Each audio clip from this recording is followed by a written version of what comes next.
రాజు అసలు అక్కడ ఏం చేస్తున్నారు, అక్కడ ఎలా ఉంది సిచ్యువేషన్ అనేది అందిస్తారు. రాజు చెప్పండి, ప్రెసెంట్ పోలీసులు హాస్పిటల్ దగ్గరకు వచ్చినట్టుగా విజువల్స్ లో కనిపిస్తోంది. అసలు అక్కడ సిచ్యువేషన్ ఏంటి, అప్డేట్స్ ఏంటి రాజు?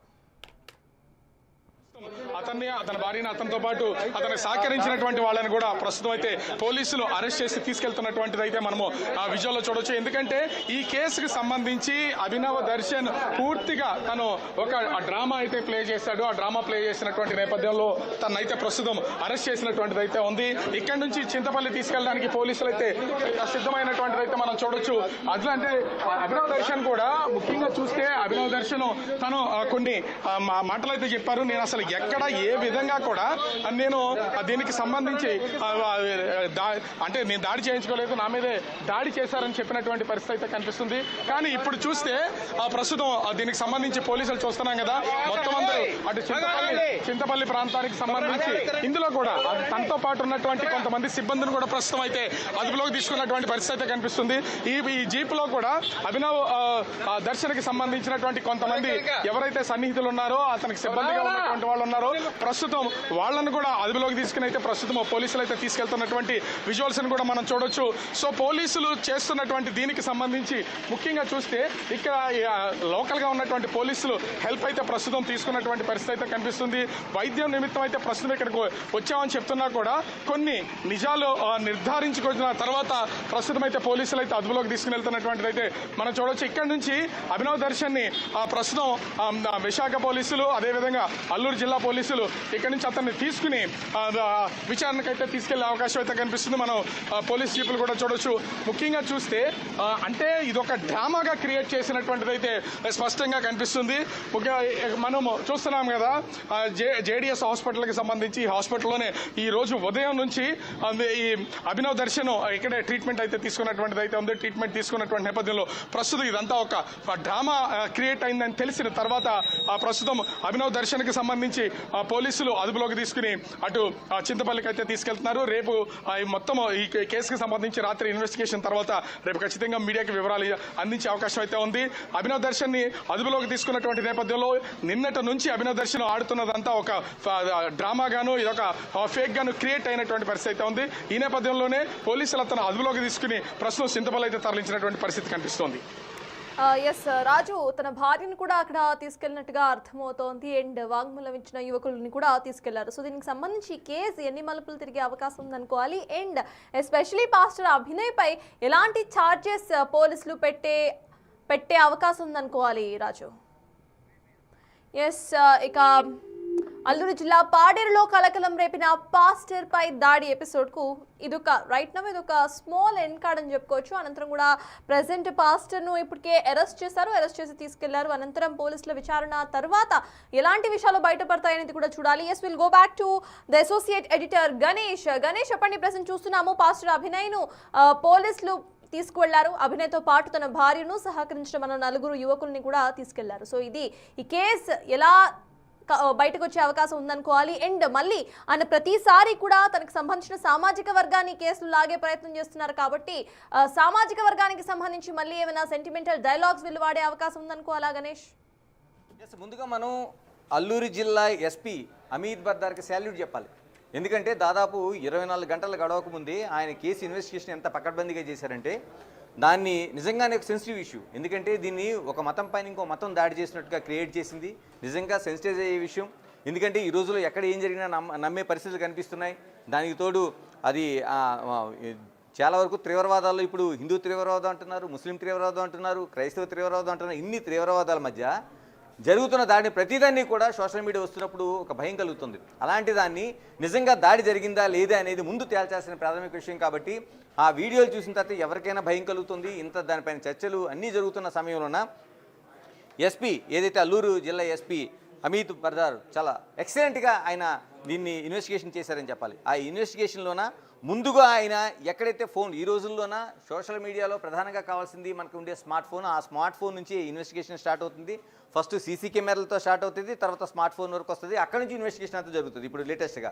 అలాంటిది అటవీ ప్రాంతంలో ఎక్కడైతే ఉందో అటవీ ప్రాంతంలో సీసీ కెమెరాలు ఉండవు కాబట్టి ఇక్కడ వీళ్ళు తీసుకున్న సెల్ ఫోన్ల ఆధారంగా తీసుకుని ఇన్వెస్టిగేషన్ స్టార్ట్ అయింది. అక్కడ నుంచి మొదలైన దాన్ని ఆ ఫోన్ నెంబర్ల ఆధారంగా తీసుకుంటే ఇందులో ఒక నిందితుడి భార్య ఇదైతే అటాక్ చేయించుకోవడానికి పెట్టుకున్న ఒక గ్రూప్ ఏదైతే ఉందో అందులో నిందితుడిగా ఉన్నాడో, అంటే ముందుగా చూస్తే ఆ నిందితుడే, ఎందుకంటే అది అటాక్ చేశాడు, ఫాస్టర్ పైన అభినయ్ పైన దాడి చేశారు కాబట్టి అందులోంచి ముందు స్టార్ట్ చేశారు కాబట్టి అక్కడ నుంచి ఆ భార్యకి సంబంధించిన ఇన్స్టాగ్రామ్ది ఆ సోషల్ మీడియా నిందితుడు ఎవడైతే ఉన్నాడో ఆ భార్య సోషల్ మీడియా అకౌంట్ని వాళ్ళు క్యాప్చర్ చేయడం ద్వారా ఆ అకౌంట్లో కీలక ఆధారాలు ఫస్ట్గా లభ్యమయ్యాయి. ఇందులో వాళ్ళు దాదాపుగా ముందుగా మనం చెప్పుకున్నట్టు 44 సెకండ్ల కీలకమైన ఆధారం దొరికింది. అందులోన ఏ విధంగా అటాక్ చేయాలి, ఎలా వెళ్ళాలి, ఏ రోడ్డు నుంచి ఎటువైపుకి వెళ్ళాలి, వెళ్ళిన తర్వాత ఏం చేయాలి, అంటే ఎవరు దారంటే రాని సందర్భంలోన ఎలా వీడియో తీయాలి, ఏం చేయాలి, ఇలాంటి అంతా ఒక చిన్నది 44 సెకండ్లో పొసగుచ్చినట్టుగా ఉంది.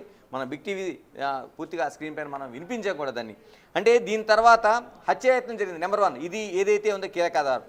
దీనికంటే ముందుగా ఆ పోలీస్ ఇన్వెస్టిగేషన్లో జరిగిన దాడిని చూస్తుంటేనే కొంత ఒక డ్రామా అనేది కనిపిస్తుంది. దాన్ని అనుమానిస్తూనే మరోవైపు ఏదైతే జరిగిందో దాడిలోనే గాయాలు, ఆ గాయాలు కూడా అనుమానాస్పదంగా ఉన్నాయి. ఇంత పెద్ద దాడి జరిగితే చిన్న గాయం చేసుకుని కనిపిస్తున్నది, దానికి పెద్దగా స్పృహ కోల్పోయినట్టు ఇవన్నీ చూస్తుంది కూడా కొంత అనుమానాన్ని కలిగించింది.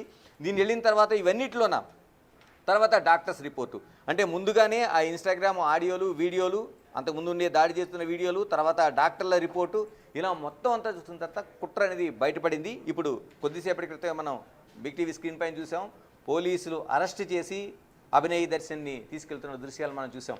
అంటే 24 గంటలు కానీ నిజంగా పోలీసులు కానీ ఇన్వెస్టిగేషన్లో తేల్చకపోతే నిజంగా ఒక మతానికి సంబంధించింది, మత సామరస్యానికి సంబంధించింది, మతాల మధ్య వైరుధ్యాన్ని తీసుకొచ్చేది ఎంత కుట్ర చేశారంటే దీన్ని అభినయ్ లాంటి ఎక్కడ కూడా క్షమించడానికి వీలేదు. అంటే నిజంగానే కాన్స్టిట్యూషన్లో కావచ్చు, లేకపోతే మనకి ఉండే యాక్టుల్లో కావచ్చు, బిఎన్ఎస్ చట్టం కావచ్చు, మిగతా చట్టాలు కావచ్చు, ఇలాంటి వాళ్ళకి కొత్తగా చట్టాలను తీసుకొచ్చి కఠినంగా శిక్షించాల్సిన అవసరం ఉంది. అంటే ఇంత డ్రామా క్రియేట్ చేసిన తర్వాత నిజంగా దాన్ని కానీ తేల్చకపోతే పోలీసులు 24 గంటల్లోన ఎంత దాన్ని ఉండేది, ఎక్కడికెక్కడ దాన్ని ప్రొటెక్ట్ చేసుకోవడం కోసం కావచ్చు, లేకపోతే మిగతా వాళ్ళు దాన్ని ప్రతిఘటించే పరిస్థితులు కావచ్చు, ఎంత అంటే కమ్యూనల్ వైరల్ వచ్చి ఉండేది మనకి, అంటే అంత విభేదాలు లేకపోతే ఘర్షణలు చోటు చేసుకునే అవకాశం ఉండేది. ఇలాంటి క్రియేట్ చేశాడు కాబట్టి ఇప్పుడు పోలీసులు అరెస్ట్ చేశారు. మొత్తం పకడ్బందీగా క్లియర్ కట్గా ఎవరైతే దాడి చేశారో ఆ ముగ్గురిని అరెస్ట్ చేశారు. మరోవైపు ఎవరైతే దాడిలో పాల్గొన్నట్టు యాక్ట్ చేశారో వాళ్ళని కూడా ముగ్గురిని అరెస్ట్ చేశారు. ఇందులో కీలకమైన వ్యక్తిగా ఇప్పుడు మనకు కనిపిస్తుంది వసంత్. ఏదైతే దాడి చేయడానికి అభినయ్ పైన దాడి చేసినట్లుగా ఉన్న ఆ నిందితుల్లో వసంత్ అనే వ్యక్తి కీలకన్నాడు. ఈ వసంత్ని పోలీసులు అదుపులో తీసుకున్నారు. ఇతను చెప్పింది ఖచ్చితంగా భరోసా పార్టీకి లబ్ధి చేకూర్చేందుకు అభినయ్ దర్శన్ నాతో ఉద్దేశపూర్వకంగానే ఈ దాడి చేయించుకున్నాడు, రాజకీయ లబ్ధి పొందడం కోసం ఆయన ఈ డ్రామా ఆడించాడని పోలీసులకి క్లియర్ కట్గా వాంగ్మూలం ఇచ్చాడు. ఈ వాంగ్మూలంలో ఎంజీఎం హాస్పిటల్లో చికిత్స పొందుతున్న దర్శన్ పోలీసులు ఇప్పుడు అదుపులోకి తీసుకున్నారు. అంటే ఎంత కుట్ర పని అంటే జనవరిలో జరుగుతున్న దానికి ఒక పకడ్బందీ వ్యూహం. అంటే ఇప్పుడు మనం మాట్లాడుకుంటున్న దాని దగ్గర నుంచి అంటే ఇక్కడి నుంచి దాదాపు ఒక 6-7 నెలల పాటు ఉండే ఒక ప్రణాళికను వ్యూహంగా చేసుకున్నాడు. అంటే ఇలాంటి దాడి జరిగిందని పాస్టర్ పైన చెప్తే అందరూ కూడా కమ్యూనిటీలో క్రైస్తవ మతస్థులందరూ ఒకటవుతారు. తర్వాత దైవజనుడిపైన జరిగిన దాడిని ప్రతిఘటిస్తారు, దాన్ని ఖండిస్తారు. ఇలాంటి అన్నీ కూడిన తర్వాత ఒక సమూహాన్ని అంతా ఏదైతే ఇప్పటివరకు ఆ ప్రార్థనాలయాలకు సంబంధించింది వాళ్ళకి మతం లేదు, మతానికి సంబంధించిన కులం లేదు, మరోవైపు పార్టీ లేదు, రంగు రుచి వాసన ఏమీ లేకుండా చాలా వరకు ఇటువంటి దానికి సంబంధించి దేవుళ్ళకి సంబంధించి కావచ్చు, లేకపోతే క్రైస్తవ మతం కావచ్చు, లేకపోతే హిందూ మతం కావచ్చు, లేకపోతే ముస్లిం మతం కావచ్చు, వాళ్ళకి ఇలాంటి ఏమీ రాజకీయ పార్టీలతో సంబంధం లేకుండా ప్రయాణం జరుగుతుంది.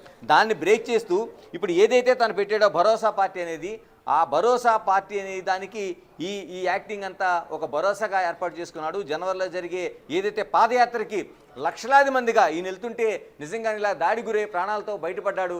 ఆయన్ని అమానుషంగా దాడి చేశారు చింతపల్లి అడవుల్లోన, ఆయన పైన దాడి జరిగింది కాబట్టి అటువంటి ఆయన బయటపడ్డాడు. ఇప్పుడు నిజంగానే ఆ దేవుడు బతికించాడు. ఎటువంటి ఆయన మన మద్దతు తెలియజేయాలని మనం జరిగిన ఆ వీడియోల్లో చూస్తుంటేనే చాలామంది దారిని పోయే వాళ్ళు వస్తున్నారు. అయ్యో ఏం జరిగింది ఇంత ఘోరం అంటున్నారు, మోసుకుపోతూ ఆయన హాస్పిటల్ తీసుకెళ్లి చికిత్స చేయించిన పరిస్థితి చాలామంది అప్పటికప్పుడే ఆ గిరిజన ప్రాంతంలో దాదాపుగా ఒక 100 మంది కనిపించారు మనకి.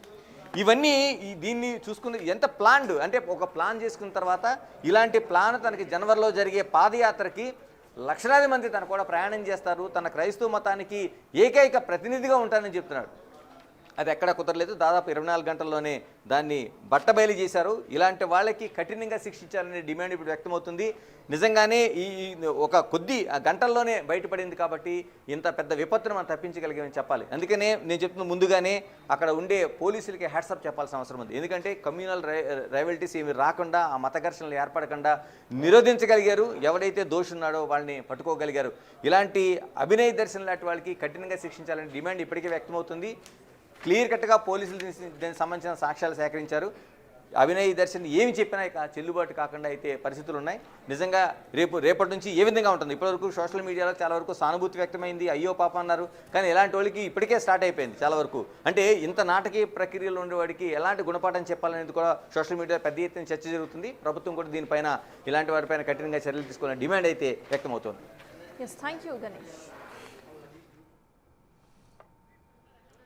అల్లూరు జిల్లా పాడేరులో కలకలం రేపిన పాస్టర్ పై దాడి ఎపిసోడ్ అంతా కూడా ఒక పెద్ద డ్రామాగా తేలిపోయింది. ఇప్పుడు ఆ దాడిలో పాల్గొన్న వసంత్ అనే వ్యక్తి తనకు తానుగా బయటకు వచ్చి ఒక వీడియోను రిలీజ్ చేశాడు.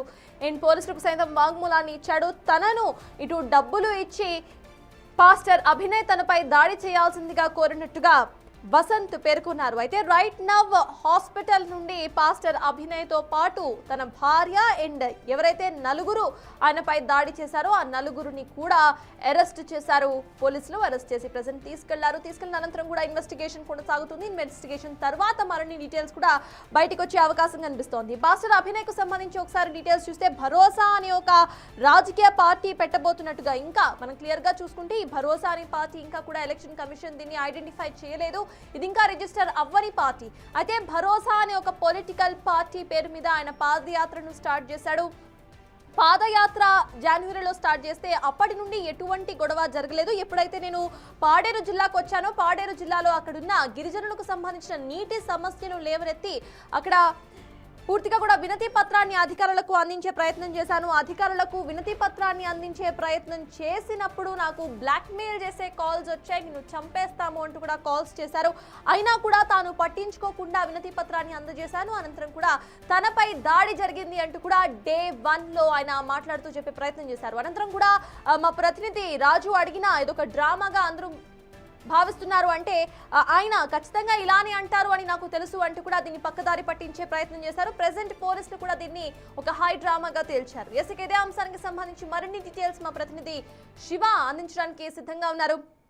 శివ, చెప్పండి. ఒక పొలిటికల్ పార్టీ అంటూ బయటకు వచ్చాడు, తర్వాత ఇటు పాదయాత్ర అన్నాడు, పాడేరులో అక్కడ నీటి సమస్య అన్నారు,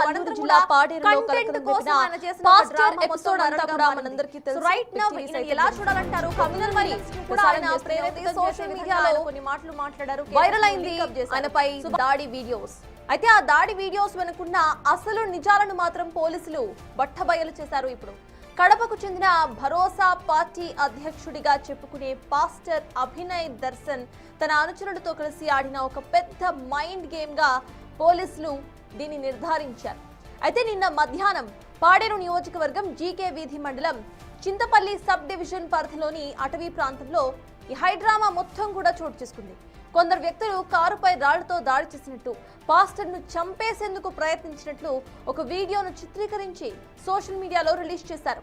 అయితే స్వయంగా అడ్లూరు జిల్లా ఎస్పీ పర్యవేక్షణలో జరిగిన లోతైన దర్యాప్తులో ఇదంతా కూడా ముందస్తు నుండి వేసుకున్న ఒక ప్లాన్ ప్రకారం జరిగిన అటాక్ డ్రామా అని ఇప్పుడు తేలింది.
స్క్రీన్ మీద మీరు చూస్తున్న విజువల్స్ ఏవైతే ఉన్నాయో ఇవన్నీ కూడా దాడి జరిగిన రోజు విజువల్స్. ఇమీడియట్ గా అక్కడ నుండి పాస్టర్ ను హాస్పిటల్ కి తరలించారు. అయితే అసలు దాడి ఎలా జరిగింది, తనపై ఎందుకు దాడి చేశారు అనేది పాస్టర్ తనకి తాను స్వయంగా హాస్పిటల్ బెడ్ మీద నుండి మాట్లాడారు. అసలు ఆ రోజు ఆయన ఏమన్నారో ఒకసారి విందాం.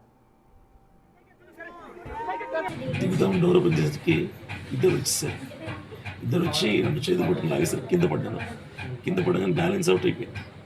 లాక్ వెళ్ళిపోయారు. ఇక వాళ్ళిద్దరు ఇంకెనక ఇద్దరు వచ్చారు. నలుగురు మొత్తం 5 మంది వచ్చారు. ఒకడు రోడ్డు మీద ఉన్నాడు. నన్ను కొట్టింది మాత్రం నలుగురు. లాక్ వెళ్ళిపోయి